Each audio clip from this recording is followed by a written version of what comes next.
de l'eau et de l'assainissement.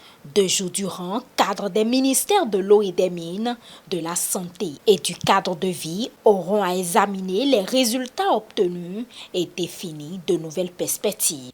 C'est le moment pour moi de renouveler au nom de mes pairs, directeurs généraux, de mes collaborateurs à divers niveaux, notre engagement à accompagner sans relâche les activités à nous confier afin que la mobilisation des ressources en eau, la mise en place d'infrastructures d'approvisionnement en eau potable et d'assainissement, ainsi que leur gestion durable, ne souffrent d'aucune insuffisance. Les avancées enregistrées ces 6 dernières années dans le domaine de l'eau et de l'assainissement retiennent l'attention des partenaires techniques et financiers. Malgré les prouesses enregistrées, il y a encore des défis à relever.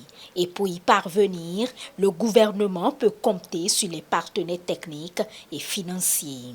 Au niveau de l'accès universel à l'eau potable, ces 5 dernières années ont été principalement marquées par des réformes et une forte mobilisation de ressources financières pour engager des travaux d'infrastructure sans précédent, notamment dans le secteur de l'AEP rural.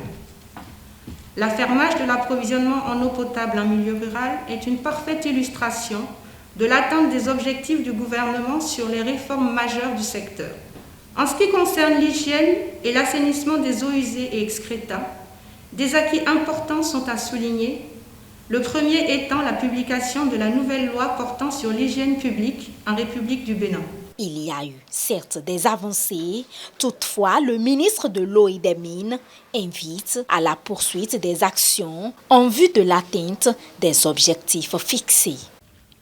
Depuis 2017, le secteur de l'eau connaît des programmes d'investissement sans précédent en approvisionnement en eau potable, en milieu rural comme urbain, mais aussi dans la mobilisation des ressources en eau destinées à l'agriculture, à l'élevage et à bien d'autres activités. Ces différents programmes, financés essentiellement par les ressources propres du budget national et les partenaires techniques et financiers, sont mis en œuvre par la Direction générale de l'eau, la SONEB et l'ANAEP-MER. Pour ce qui concerne le secteur de l'assainissement, la qualité et l'envergure des travaux dans nos grandes villes plongent nos compatriotes dans l'admiratif. Et je voudrais ici réitérer la ferme détermination du gouvernement béninois à travers les efforts engagés pour l'atteinte de l'ODD 6.